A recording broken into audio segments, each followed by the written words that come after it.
Welcome to Esther's Laguna Woods show, where every guest met us. Today we have a very special guest. He's the co-founder of E! Entertainment Television, and his name is Larry Nehmer. Hi. So nice to have you on my show. Thank you. You're a legend in television and the media industry. Thank you. How did you get started? Who helped you? Well, I grew up in Brooklyn, New York, in what was a pretty lower class family, middle class, lower family. My father was a Pepsi Cola truck driver. My mother worked for the city of New York, and I was the first kid to go to college. And when I got out of college with a degree in economics, I found out there weren't many jobs for that. So I took what I thought was going to be kind of a temporary job with a company that then was called Sterling Manhattan Cable TV. And all my friends said, "You're crazy. Nobody will ever pay for television. You're wasting your time." And but anyway, I did it, and I kind of fell in love with the industry, and I stayed there. And I kind of, as the industry grew, I grew. Wow. In 1987, you started the E! Entertainment Television, and I remember that. I remember when you first started. How long did it take you to get it off the ground? Well, Alan Marufka, who was my partner, a friend from New Jersey, Yeah. We came up with the idea in 1984. And we wrote the business plan, and we thought we were so smart, and we went around looking for money, and everybody would say to us, "Oh, well, it sounds like a good idea, but you're not Rupert Murdoch, and you're not Ted Turner, and you can't just start a TV network, because regular people don't start TV networks. It's only big companies." And Alan and I really believed in it. We didn't listen to anybody, and we spent 3.5 years before somebody would give us the first 10 cents. And, we just went ahead and did it. And then as soon as it went on the air, everybody said to us, "Oh, you should have told us that's what you wanted to do. We would have given you money 3 years ago." So we were an overnight success that took 3.5 years to happen. How do you deal with setbacks? I'm a very even person. I don't have a lot of highs. I don't have a lot of lows. And I'm very confident. I mean, there's really nothing other than, a virus pandemic that I don't think I can, get through by myself and stuff. So I'm very logical. I learned over the years, don't be reactionary, like when something happens, don't just fly off the handle and deal with it. Let it sit for a day and see if it's still as important tomorrow as it seemed like today. And most of the time, the answer is no. It's sometimes you just need to let a little time happen, and the emotion kind of dies down. You deal with stuff more from a point of logic. In 2008, you founded a new company. Can you tell us about it? Sure. I decided that I had done a lot of work in Russia, and I, had a very popular TV show there for 10 years, actually. And, but I was looking for my next adventure, and I always like to look for places where media is underdeveloped. There's not a lot of habits or legacy things. So I kind of identified China.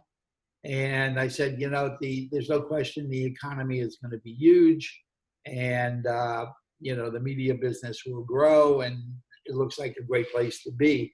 So I started a company called Maton with Marty Pompadour, who was the chairman of News Corp Europe, and Jin Zhang, who is a Chinese resident. We started that company specifically to develop media content for the Chinese audience.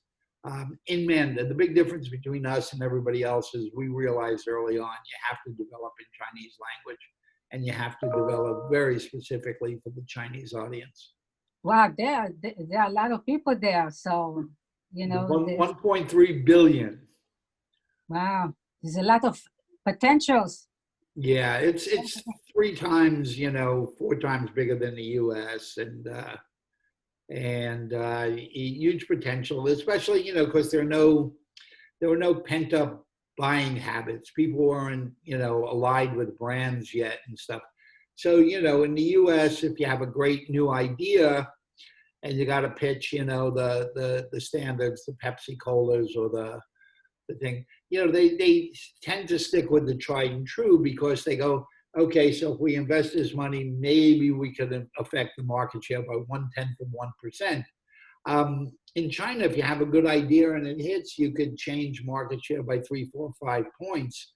And when you look at doing that against 1.3 billion people, the upside impact is dramatic.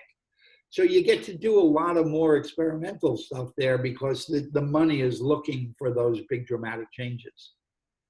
And I think that I read somewhere that you're going to do it in India too, huh? We're looking at India. I mean, I've done some stuff in India before, and we're looking at it now. But then the pandemic hit, and we had to reschedule everything. So for the next year, we're going to be getting our China stuff back in motion. Yeah, it's going to take some time, huh? Yep. What motivates you?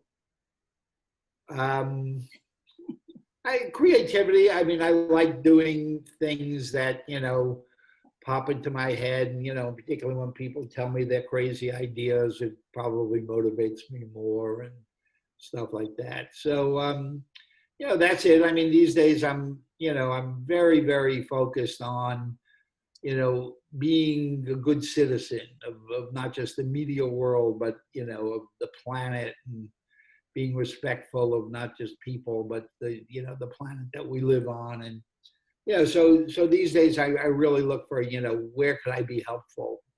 Where could I use the influence that I've kind of developed over time to move towards good things. So what do you do about it? I mean, well, I mean, I've got a charity that, where we do music concerts and we raise money for a children's hospital and an orphanage. And, and then within my shows, I tend to weave in, messages in a very subtle way. I think if you hit people over the head with a message, they just reject it. But in China, we were very concerned with, how they use shark's fin, in various, banquets as an expression of, showing that they have money. And we thought it was just crazy, in 2018, they killed 75 million sharks, literally just to take the fin and make soup out of it. And quite honestly, you could make, similar soup with chicken bones after you finish eating the chicken, because it's nothing but cartilage. So in one of the series we have, we really, focus when it's grandma's birthday, the kids who are very socially conscious, fake everybody by having a chef make the shark's fin soup with chicken bones instead of shark's fin. And, and that kind of stuff was effective, because the series was very popular. And it ended up, not long after, and it's not just, our show that did it, so most of the hotels in Beijing and Shanghai, just outlawed shark's fin on the menus and stuff. So we, it does have a positive effect. Wow, that's wonderful that you're doing that. It's wonderful. Oh, thank you. You had so many awards. How many awards did you get? Oh, there's a lot. There's a lot. I don't have, quite honestly, I don't have enough room on my walls for awards and stuff. I saw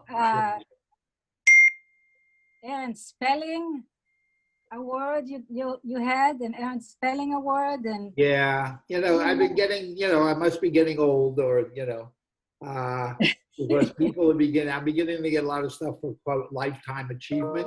Yes. Which actually scares the heck out of me, because it's like you get lifetime achievement awards when you're kind of towards the end. And, I don't consider myself by the end. I think all my best work is still ahead of me. So. You have another 30 years or so. I hope so. I hope so. I wake up, I wake up every morning. I have 10 new ideas. I'm excited to get out of bed and start new stuff and, do all of that. So, and I don't see that changing for a while. People say, well, what are you Where do you get doing? your best ideas? Like what time? In the middle of the night or in the morning? Usually they're at night. Because I've kind of wound down from doing all the things I had to do during the day, and I have time to sit and think and, make myself a, nice dinner and grab a glass of wine, and, then things just kind of come to me. You are involved with Microsoft Media. Yeah, I was in, it's quite a while ago now. I was the primary consultant to Microsoft for interactive TV strategy.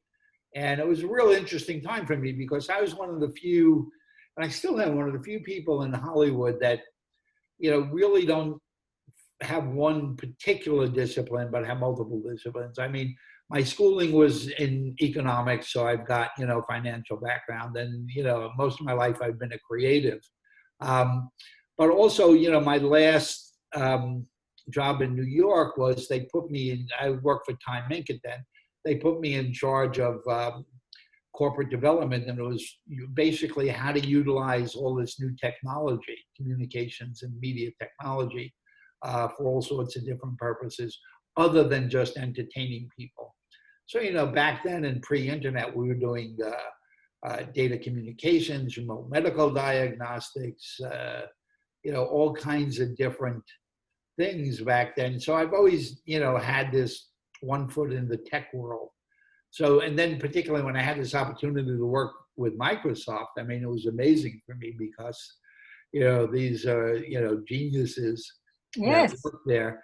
And it gave me the opportunity to really understand how technology can fundamentally, impact the media and entertainment business and how to use it. So, for me, my advantage is like I go across those three disciplines. I'm a creative, I'm a financial, and I'm a techie. Which makes me dangerous. Makes you successful. Well, so far, so good. So far, so good. Let's see. So what is the project, the new company, I read somewhere that you're going to make a movie with Bruce Lee, about Bruce Lee. No. That was actually a TV series working with Keanu Reeves, the actor, and Shannon Lee, Bruce's daughter. Yeah. We came up with an idea for a reality TV series, but the difference here, most reality shows really, I call them train wrecks. It's how you vote your friend off the island or, things like that. We just decided that, the world really needs some positive messages. So we created a show called the Bruce Lee Project, which is really a competition show, but it's based on all the things that Bruce believed in. Bruce, beyond being just, a martial artist, was a philosopher. He wrote philosophy books on how to live and, how to manage your life and all of that. So we created that series. Of course, pandemic comes and everything gets put on hold. So, but yeah, so that's a good one. We love that one. And like I say, Shannon Lee and Bruce's daughter and Keanu Reeves is involved, and Michael Benaroya from Benaroya Films. And, so hopefully we'll get back to that one. And your company is doing fashion too. You're into fashion design or something? Well, not so much. China is incredibly interested in the world of fashion and stuff. So we were covering, and again, everything is pre-pandemic, pre-quarantine.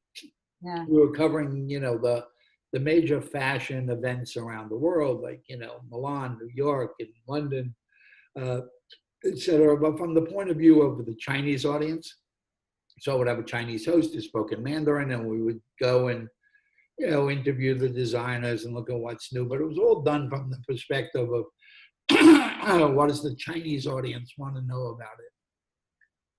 They are very fashionable. They love fashion. I mean, it's the largest market in the world for luxury goods. So, the Gucci's. Somebody told me a an interesting statistic. There are now more Chanel stores in Beijing than there are in all of the United States. Really? Yeah. What is the hardest part in your business? Hardest part is finding and keeping good people. You know, I am very collaborative and stuff. I love working with people that I think, you know, at least in some areas are much smarter than me. So while I kind of have this general background and stuff, I like finding, you know, the greatest, most creative producer or the graphics person and stuff. I know what they do. I know how to manage them, but I love surrounding myself with people that, you know, are better than me in most individual areas. Hard to find. So when you get a project together, how do you get the people together?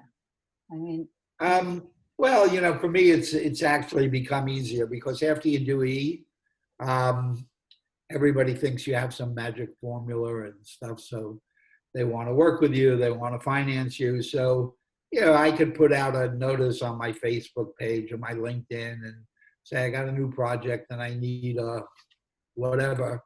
And, you know, within seconds, I get a lot of people throwing their hat in the ring. people want to work with you, huh?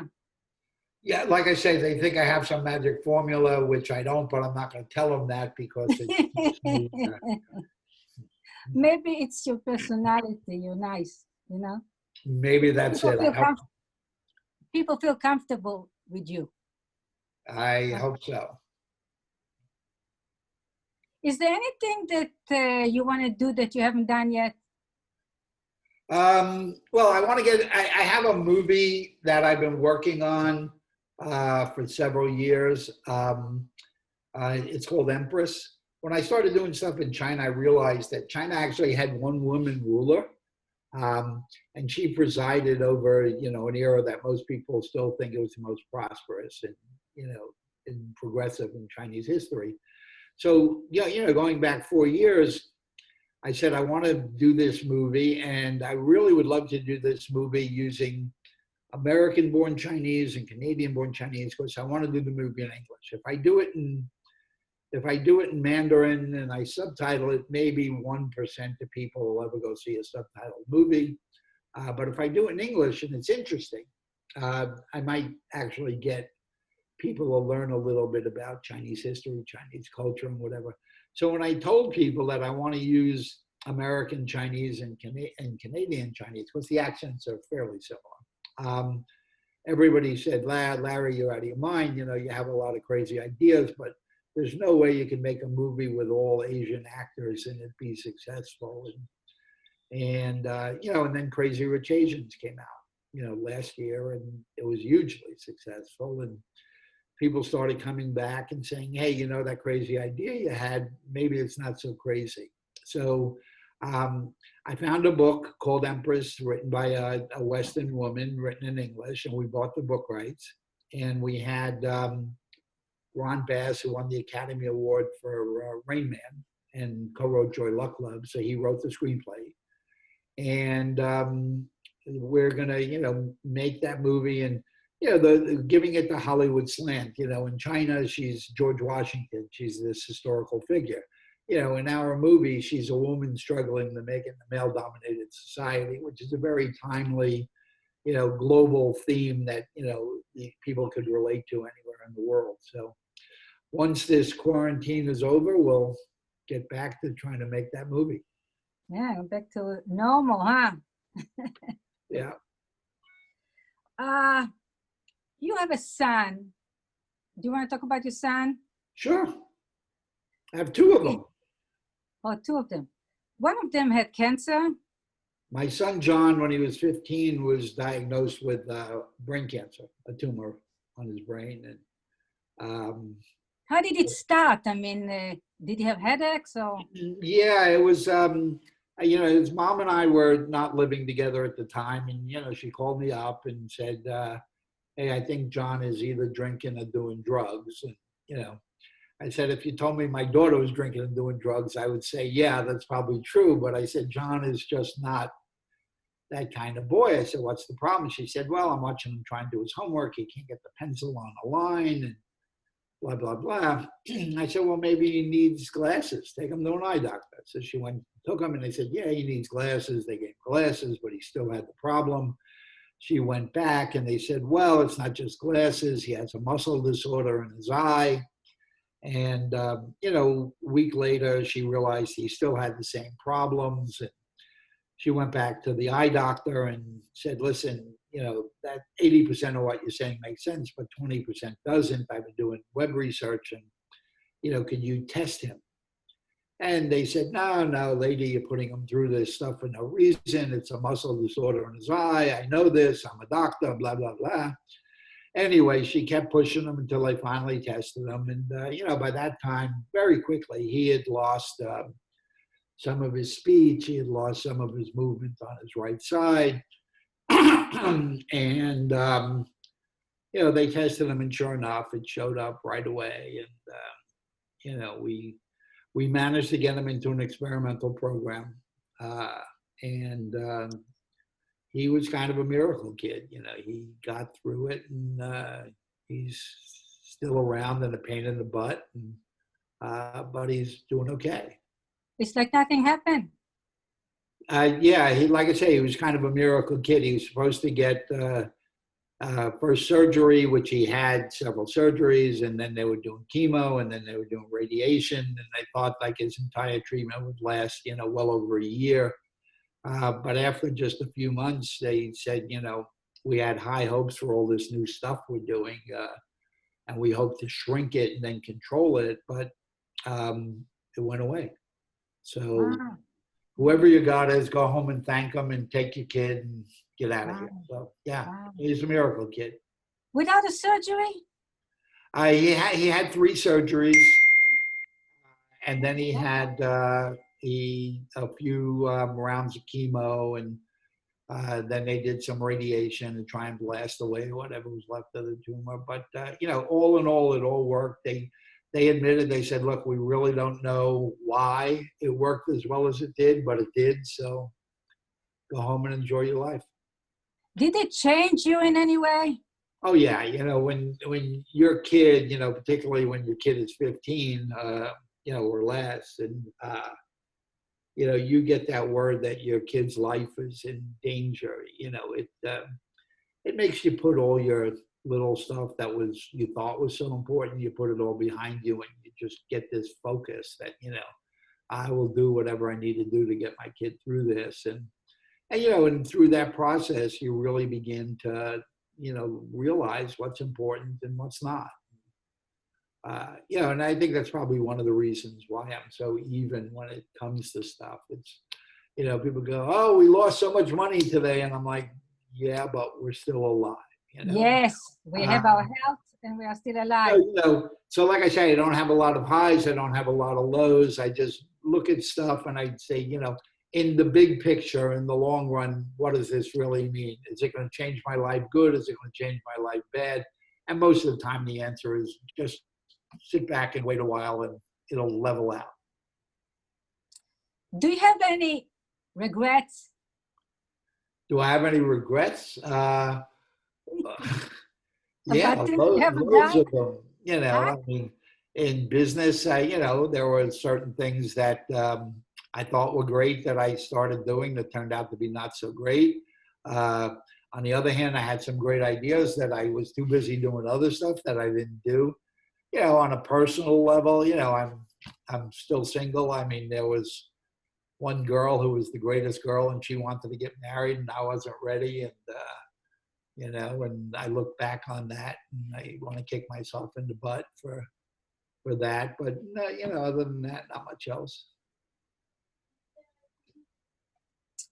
What is your formula for success? My formula for success is really to do honest valuations of the things. Like I say, I wake up in the morning, I have 10 new ideas. 9 out of 10 times, by the end of the day, I realize how ridiculous they were, and I get rid of them. But I really do self-evaluate, so I can look at stuff. And I think the problem with most people and most entrepreneurs is they tend to stick with stuff too long. they they have an idea and they feel, I got to stick with this. I got to make it work, whatever. Sometimes the ideas just weren't all that good. And if you really assess them properly, maybe times have changed. Maybe you're not up to whatever the reasons are. I managed to get rid of the stuff that's not so good very quickly, as opposed to spend my next year working on something that I probably should have known last year wasn't going to work. So, that's kind of it, is self-evaluation. And I'm fairly relentless. When I do focus on something, I tend to go, to go after it. And, that's kind of it.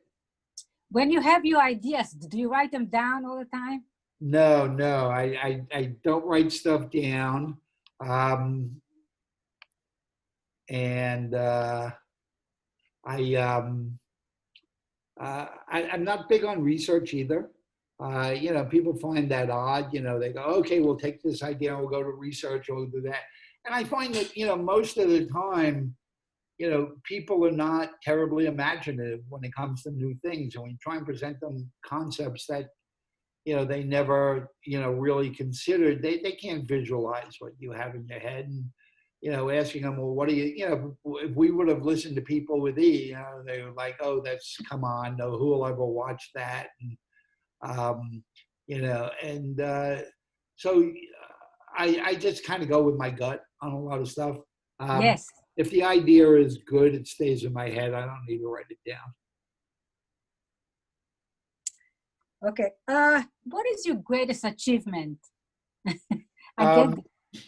Greatest achievement other than my kids. And everybody expects me to say E. And yeah. E, look, certainly was successful. It's in 140 countries now. And yeah. it's clearly the number one, influencer of pop culture around the world.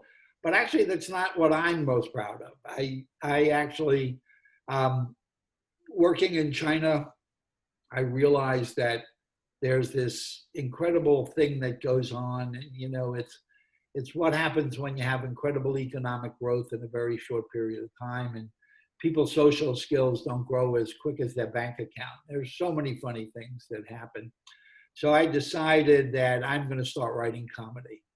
So, comedy? Yeah. So I had never written a comedy before, but I wrote a comedy for China, and we produced it in Chinese.